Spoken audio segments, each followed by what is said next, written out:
And what is going on, everybody? Welcome back to another episode of the GSMC Baseball Podcast brought to you by the GSMC Sports Network. And as always, I am your host, Kenneth Gruenfelder. And it's great to have you guys here on this Tuesday morning. Got a lot to talk about on the show, like we normally do. But before we get into the rundown for today's show, I just want to remind you guys for donations and tips, go to streamelements.com/GSMC Sports Network./tip. Again, that really helps out the show. And then once again, for bonus coverage materials that aren't covered in this broadcast, go to patreon.com and type up GSMC Sports Network, and that's where you can find all the exclusive content for not just my podcast, but the other podcasts on this channel as well. So now that we got that out of the way, let's get into the rundown for today's show. So obviously, like we normally do, we're going to kick off the show by talking about the latest news and headlines around the league. Then in the second segment, we are going to talk about the MLB Power Rankings that were released this week, and I'll give my thoughts on that. Then in the third segment, we are going to recap the games from last night. Not a lot of games yesterday. Tonight's going to be a full slate, so that's why in the final segment of the show, we are going to preview the games for tonight and talk about the playoff implications with that. Because obviously, we're getting closer and closer to the end of the year. Regular season ends on October 1st, so that's basically the rundown for today. So one of the things I actually wanted to touch upon before we get into all that.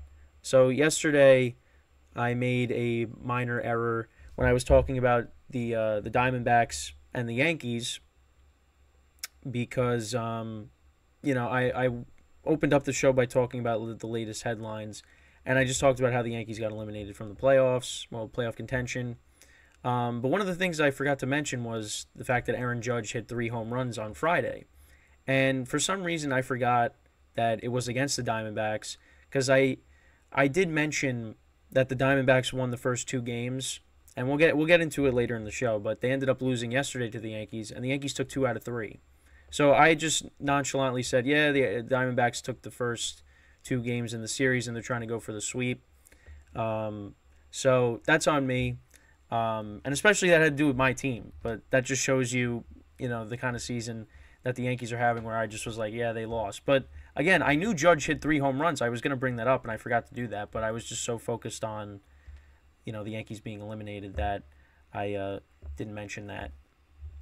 And then I just assumed that the Diamondbacks won on Friday when they in fact didn't, and they ended up losing 2 out of 3 to the Yankees. But we'll get into that later on in the show. But I just wanted to apologize for that minor error. But it's going to happen. But it shouldn't. But anyways, so let's get into some of the latest headlines around the league.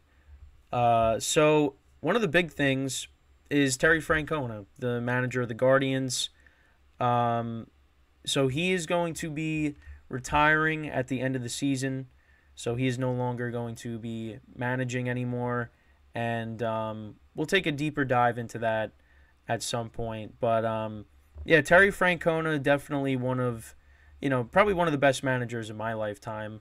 I can say that, winning those championships with the Red Sox and, bringing when they were called the Indians in 2016 to the World Series. They did fall short, but Terry Francona was a manager that consistently, brought his teams to the playoffs.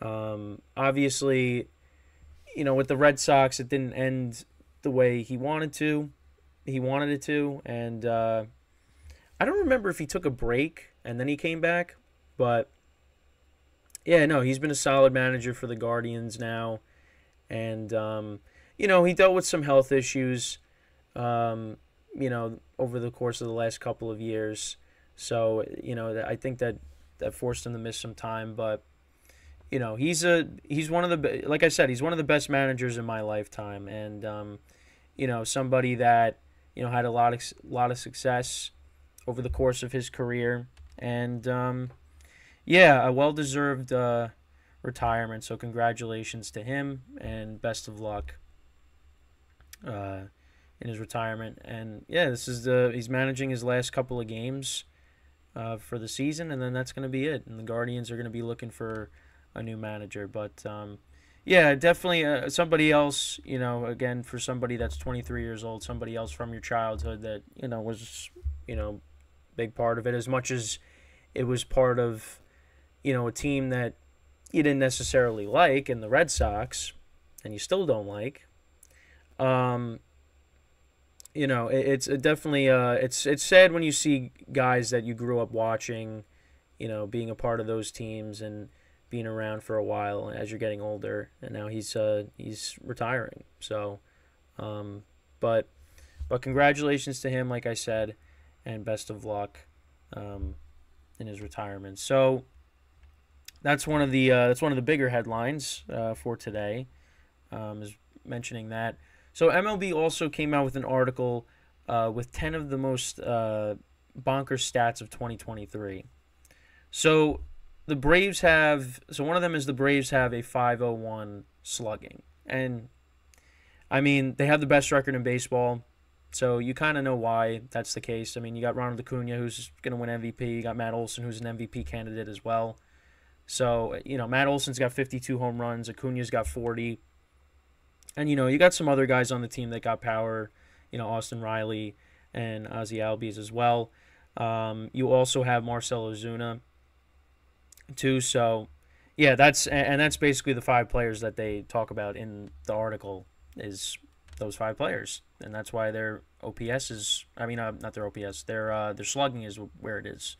Because that team's got a lot of power, and that's going to be one of the reasons why they can go very far in the playoffs and and win the whole thing. So, but yeah, that was one thing that they covered in this article. Also, rookies with 9 triples. So you got Corbin Carroll and Gunnar Henderson, who are right now both the leading candidates in their respective leagues for Rookie of the Year. So you have Corbin of the Diamondbacks, Gunnar Henderson of the Orioles. The Diamondbacks, what I just mentioned before. Gunnar Henderson having an incredible season, with his, I think he's got 26 home runs on the year. They have at least 20 home runs, both of them. Corbin Carroll's he's got 25, 26 home runs around there. So actually, let's take a look quickly. Yeah, so Corbin Carroll's got 25, and Gunnar Henderson he's got 27 and 81 RBIs. So, yeah, both of these guys right now, it looks like they are the front runners to win Rookie of the Year for their respective leagues. So, but yeah, 9 triples for both of them. Royce Lewis of the Twins, 4 grand slams. He hit 4 grand slams this season, and he's got 5 in his career. And he made his debut last year. He played in 12 games for the Twins. And then this year, in how many games? He's played in 58 games. He's got 15 home runs, 52 RBIs, and he has a 309 batting average, 920 OPS. So, yeah, he's in 58 games. He's been very good, and 4 grand slams, and 5 in total. 4 grand slams this year, 5 in total. That's really good, and the Twins are definitely going to need that. With the postseason coming up. So another thing, and this is interesting. Home teams have only a 521 winning percentage this season. So talk about home field advantage. It's not really been that good this year. I mean, playoffs are obviously different, so we'll have to, wait and see on that. But that's not that good. And the Astros, they finished with the losing record at home for the first time since 2014. They have a 481 winning percentage at home this season. So, yeah, that's not good. Oh, yeah, and the next one is obviously something I brought up. The Padres being 0-12 in extra inning games this season. Just doesn't make any sense. And actually, it says it puts San Diego in a tie for the most extra inning games without a win all time, tied with the expansion 1969 Montreal Expos, who were also 0-12. That's crazy. Can the Padres break the record? We'll have to see. We still got a few games left. Yeah, but that's crazy, and that's crazy that. But the other thing is this. This is before the new rules, so this is like the traditional, extra inning games. This isn't with that runner at second base, so that's tough though. That's tough. Then you got Trey Turner, 29 flawless stolen base attempts. So he still has not been caught yet. The current record is right now held by another Philly, which is Chase Utley, 23 for 23 in 2009. Yeah, I see. Utley to me didn't he was a power guy. It didn't really seem like he was a guy that was a stolen base guy. I'd look more towards like Jimmy Rollins and Shane Victorino, but yeah. I mean, Utley was a guy that stole bases. And they bring up Kyle Schwarber, talking about, hitting 197 on the season, but having, 40 home runs. I mean, it's very wacky season for Kyle Schwarber.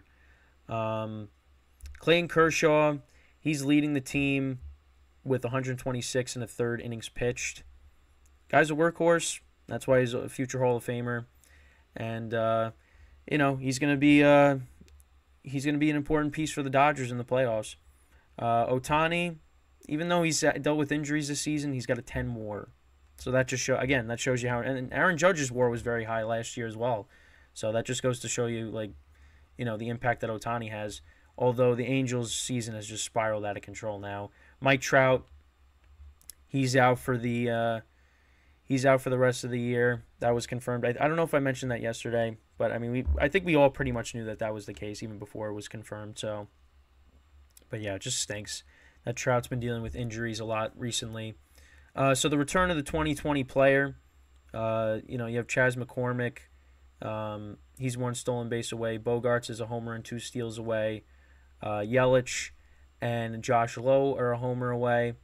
So Chas McCormick is I would say is one of the most underrated players in baseball. He's a solid player for the Astros, and he hits at the bottom of their lineup mostly. And I mean, at least I'm saying that just because when they, when the Astros are playing the Yankees, Chas McCormick's good. And this is what I'm talking about with the Astros. They just, they lose a lot of their good players, and they just replace them like it's nothing. But that just goes to show you how well run the Astros are. So, but yeah, so that's an interesting article. But yeah, and we'll get into all the games, later on in the show. We'll recap them and then we'll preview everything. But yeah, also actually quick thing, injury update. So Max Fried and Charlie Morton were put on the IL. Max Fried, it was more so because there was I don't know if it's because it was a blister that he had. So that's not really going to impact. It's not really going to impact the playoffs. He's going to be back. Charlie Morton was put on the IL as well. I don't know what the specific injury was. But yeah, I mean, you don't want that, obviously. You want to have your guys, healthy for the postseason. But Max Fried, it doesn't seem like the injury is that concerning. So he should be back by then. And Charlie Morton, obviously, his season 14-12, 3.64 ERA. So, you want to have him in. And this is a guy that's pitching big games, winning with the Astros. Yeah, so actually his was right index finger inflammation. So,